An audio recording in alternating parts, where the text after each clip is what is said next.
Hi, this is Steve Stauning with another Steve Stauning short and sweet video training lesson. Today's lesson, the 5 types of sales calls that car dealers find themselves in today, and why your BDC is probably your best option.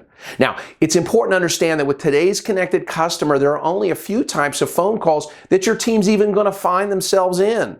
You know what? Gone are the days where a customer calls up and says something like this: "I need something good on gas for under $8,000. What you got on the lot?" See, everybody's connected today. Everybody's online. Everybody knows your inventory.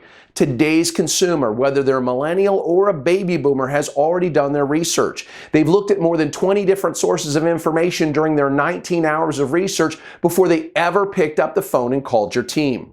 Today's connected customer has completed their needs analysis. They've completed their product selection. They've completed their feature presentation all by themselves. Now they just need someone to sell them a car. But what they don't need on the phone is a salesman. I'm still a little surprised today when I encounter a dealer who lets his or her floor sales team answer inbound calls. Now, there are only a couple of reasons that they do this. One, they've listened to some misguided old school phone trainer, or I've actually heard this excuse.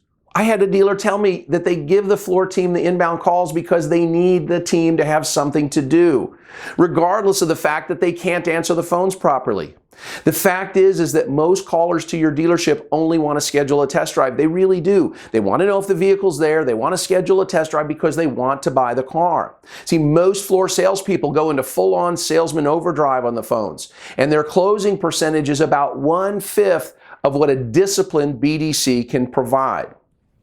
Now, because the customer on the phone already knows everything about your inventory, they really just are trying to find an easy way to buy. They don't want to be sold, and they don't want to answer a lot of irrelevant questions, right? They just want to get through this hassle called car buying with as few bruises as possible. Your only goal when you have a prospect on the phone is an appointment that shows. That's your only goal. And all call types are better off handled by a BDC. Now, there are 5 call types that we're going to discuss in this training today that you're going to see today. And these are the 5 primary types of calls you're going to get. 1 is negotiating, 2 is selling, 3 is inquiring, 4 is validating, and 5 is scheduling. And we'll go through all 5 of these. On the negotiating sales call, it's important to understand one thing. When you find yourself on the phone negotiating with someone who wants to negotiate the entire deal before they come in, it's important to understand he's never coming in. See, he's using you as leverage against his local dealer. Heck, he may be calling you from his local dealer's showroom. It's important to know that. The only way to get this customer in the door is to either A, be willing to lose more money than your competitor, or B, call his bluff. Understand this, if you're priced to market, this guy isn't going to buy from you anyway. See, he just wants to see if there's another $300 he can squeeze out of your competitor. If you're showing MSRP online and you try to give him all the info now, you're actually going to close him less than 7% of the time.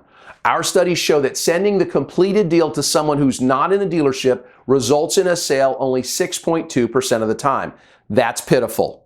So we've got to learn to bury the dead. This guy isn't going to buy from you unless you are so low that you lose more money than you can really afford to lose. Then he's going to crush you on CSI, and he's never going to service with you. See, he doesn't even live in your market, so stop negotiating over the phone. Give your best price. Yes, that's fine. Give your best price, but when he wants trade, when he wants interest rate, and when he wants the rest of the out-the-door data, it's time to call his bluff. It's time to say, "Mr. Jones, I can guarantee you the very best deal on that new Taurus, and here's how. At Steve's Ford, we will never be beat on price. What I need you to do is to get your best written offer locally. Then I need you to call me back and schedule an appointment. If you'll bring me a valid written offer that we cannot meet or beat on an in-stock unit, we're going to fill your tank with gas and we're going to give you a $100 gift card to the Olive Garden. How's that sound?" See, what can he say? See, the proof that he was never intending to come in happens right after you give him that speech, right after you say, "How does that sound?" The proof that he never intended to buy from you comes when he still tries to get some sort of written offer from you after you've called his bluff. He only wants a number so that he can use that at your competition. Move on.